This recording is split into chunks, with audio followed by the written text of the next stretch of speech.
드디어 소미의 정체에 대한 실마리가 열리기 시작합니다. 기억 저편에 잠들어 있던 단서가 꿈을 통해 깨어나고 그녀를 지켜보는 인물들, 특히 낙준과 해숙의 시선이 달라지기 시작하죠. 그리고 이 모든 중심에는 단 한 장면, 바로 하와이 셔츠를 입은 남자와 소미의 눈빛 교차가 있습니다. 그 순간 소미는 숨을 멈춘 듯 얼어붙습니다. 단지 낯선 사람을 본 놀람이 아니라 마치 오래된 기억이 불쑥 튀어나온 듯한 반응이었죠. 우리는 6화까지 해숙과 낙준의 지옥 여정을 통해 드라마가 단순한 사후세계 판타지를 넘어서 인간 존재의 의미와 죄, 용서에 대해 말하고자 하는 메시지를 엿볼 수 있었습니다. 그리고 이번 7화에서는 그 무게 중심이 기억과 정체성으로 옮겨집니다. 그 중심엔 바로 소미가 있습니다. 소미는 처음부터 이영애로 착각되며 해숙의 기대를 받았고 그 기대에 부응하고자 자신도 모르게 이영애처럼 행동하게 됐죠. 하지만 그녀의 말처럼 그건 누군가에게 받아본 적 없는 애정을 갈망한 결과일 뿐 의도적인 사기는 아니었습니다. 제가 진짜 영애였으면 좋겠다 생각했어요. 라는 대사는 그저 거짓말을 한 죄의 고백이 아니라 존재 자체에 대한 갈망이 담긴 말이었습니다. 그러나 이제 그녀가 본 하와이 셔츠의 남자, 이 장면은 단순한 플래시백이 아니라 그녀의 과거가 지금의 천국이라는 공간과 어떻게든 연결되어 있다는 강력한 암시입니다. 시청자들 사이에서는 벌써 여러 추측이 오가고 있죠. 첫째, 하와이 셔츠를 입은 남자는 소미에게 트라우마를 남긴 사건의 당사자일 수 있습니다. 단순히 스쳐 지나간 얼굴이 아니라 그녀 인생에 지울 수 없는 상처를 남긴 인물일 수 있는 것이죠. 혹은 더 나아가 그가 소미의 가족일 수도 있습니다. 어쩌면 소미는 그 남자와 관련된 사고의 피해자 혹은 목격자일지도 모릅니다. 예고편 속 소미는 기억 끝에 뭐가 있을지 모르겠어요. 큰 잘못을 저질렀던 것 같아요 라고 말합니다. 이 말은 단지 막연한 죄책감이 아니라 무의식 속에서 기억이 점차 떠오르며 느끼는 실질적인 공포감의 반영이죠. 또 하나의 흥미로운 단서는 낙준이 계속해서 누군가를 찾고 있다는 점입니다. 그는 살아생전에도 남겨진 사람들에게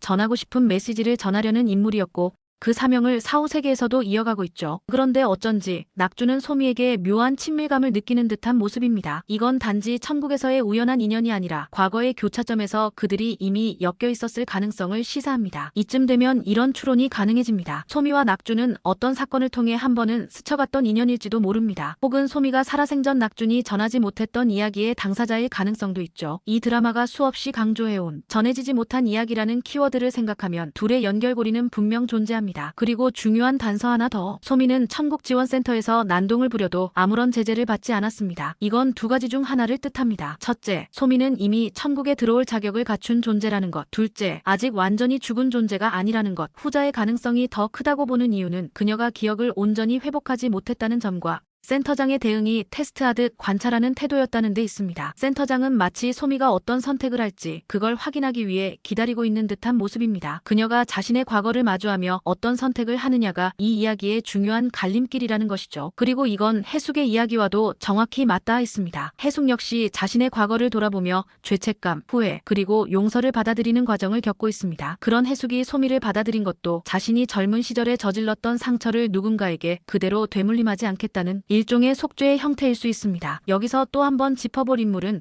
해숙의 시어머니입니다. 예고편에서는 고부 갈등이 본격적으로 터질 것을 예고하고 있죠. 시어머니는 해숙의 살림 하나하나에 불만을 품고 그녀의 삶에 점수를 매기듯 간섭합니다. 이건 해숙이 생전에 겪었던 억압의 연장이며 해숙이 사후에도 여전히 자기 자신을 찾지 못했음을 보여줍니다. 하지만 그 와중에도 해숙은 낙준에게 자신의 감정을 직접적으로 표현합니다. 이건 큰 변화입니다. 나 기분 별로야라는 짧은 말에는 오랜 세월 쌓여왔던 감정의 해방이 담겨 있습니다. 해숙 역시 이제 천국이라는 공간에서 진짜 자신의 목소리를 내기 시작한 것이죠. 그리고 이는 소미의 변화와 나란히 놓여 두 여성의 자아 찾기 서사가 맞물리기 시작합니다. 영애의 서사도 흥미롭게 돌아갑니다. 예고에서는 첫사랑이 시작된다는 암시가 있었죠. 많은 이들이 웃으며 넘어갈 수 있는 이 장면 속에도 복선이 있습니다. 바로 천국에서도 감정은 살아있다는 설정이죠. 생전에 미처 해보지 못한 사랑, 이루지 못했던 감정이 천국에서 다시금 피어난다는 이 구조는 단순한 감성팔이가 아니라 인간 존재의 감정이 죽음 이후에도 지속된다는 설정에 기반합니다. 결국 이 드라마가 말하고자 하는 바는 단 하나, 죽음은 끝이 아니라 또 다른 시작이라는 점입니다. 그리고 그 시작은 기억에서부터 비롯됩니다. 기억은 이 드라마의 핵심입니다. 해숙이 기억하지 못했던 선행들, 소미가 잊고 있던 과거, 낙준이 되살리고 싶어하는 전하지 못한 이야기들, 모든 서사는 결국 기억을 중심으로 회전하고 있습니다. 그리고 이 기억이 회복되는 순간 캐릭터들은 진짜 자신이 누구인지를 알게 되고 진정한 용서와 구원의 길로 나아갈 수 있게 있게 되는 것이죠. 정리하자면 이번 7화는 다음과 같은 핵심 포인트를 담고 있을 것으로 예상됩니다. 소미의 정체에 대한 첫 실마리 하와이 셔츠 남자와의 관계, 낙준과 소미의 과거 연결 가능성, 소미가 살아있는 인물 혹은 임사체험자일 가능성, 해숙의 고부 갈등을 통한 자아 회복 여정, 영애의 감정선과 감정은 천국에서도 계속된다는 설정, 기억을 통해 드러나는 인물들의 과거와 변화. 이 회차는 단순히 이야기가 진전되는 회가 아니라 드라마 전체 구조의 중심축이 드러나는 매우 중요한 분기점이 될 것입니다. 하와이 셔츠 남자는 단지 소미의 과거의 트리거일 뿐만 아니라 천국과 이승, 기억과 정체성, 죄와 구원이라는 테마가 맞물리는 결정적인 인물로 보입니다. 이제 이야기는 점점 진실을 향해 나아갑니다. 그리고 그 진실이 밝혀지는 순간 우리는 이 드라마가 진짜 하고 싶었던 이야기가 무엇이었는지를 마주하게 되겠죠. 지금까지 하와이 셔츠 남자, 소미 정체 밝혀지다 예고편 기반 분석 뇌피셜이었습니다. 다음 회차도 함께 기대해주세요. 지금까지 명작픽 신청해주셔서 감사합니다.